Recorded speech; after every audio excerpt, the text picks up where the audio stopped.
I still remember the day I found the wallet. It was a Sunday afternoon, sunny, calm, and warm. I had gone to the park to clear my head. Life had been so tough lately. I just wanted to sit on my favorite wooden bench, watch people pass by, and maybe enjoy the sound of birds in the trees. These were the words of Johnson. This is Lisa's Stories and Folktales. If you love my stories, kindly subscribe, give me a thumbs up, and share. Johnson sat on the wooden bench. The bench was under a big almond tree, and the smell of fresh grass filled the air. As he sat down, something caught his eyes. Right there, beside him, was a wallet. It was brown, a little old, with small scratches on the leather. At first, he thought maybe someone had just left it for a moment and would be back. But nobody came. People walked past him, laughing, talking, playing, but no one looked like they were searching for a wallet. He picked it up slowly. It felt heavy in his hands, and when he opened it, his heart skipped. Money, plenty of it, notes neatly folded, some big, some small. There was also an ID card, a few business cards, and a faded photograph of a smiling little girl with pigtails.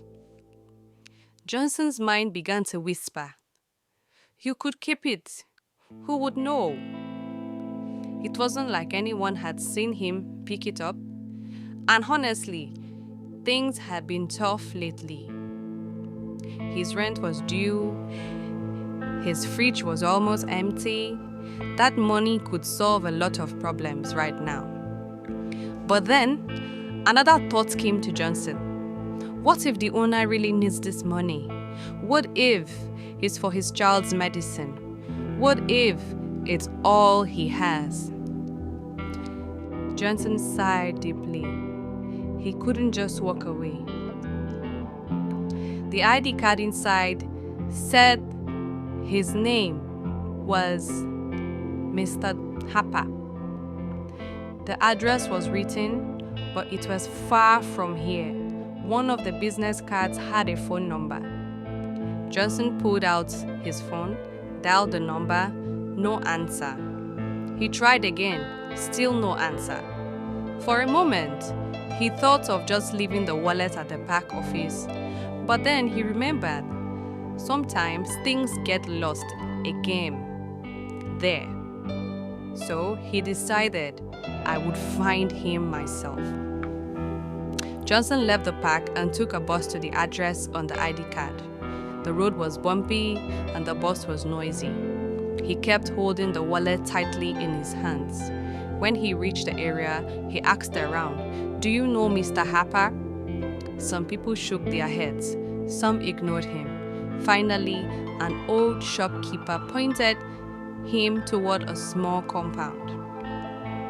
When Johnson arrived at the compound, he knocked on the wooden door, no answer. He knocked again, no answer. He knocked the third time.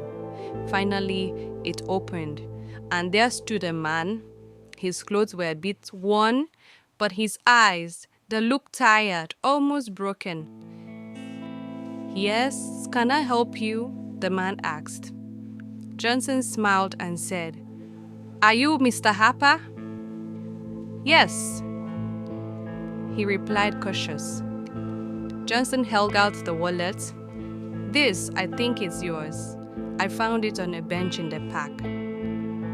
For a moment, the man stared at Johnson as if his brain couldn't process what he'd said. Then suddenly, his eyes filled with tears. He took the wallet inside. The man said, You have no idea." His voice breaking. That money is for my daughter's surgery. She is in the hospital right now. I was going to the bank when it fell. I've been searching everywhere. I thought I would lost her chance to leave. He covered his face with his hands and cried. Johnson stood there, silent, with his heart full. That day, Johnson realized something. We think we need money until we understand that someone else's need could be life or death. And sometimes, the smallest act of honesty can save a life. Johnson left his home with nothing in his pocket, but his heart felt richer than it had in years.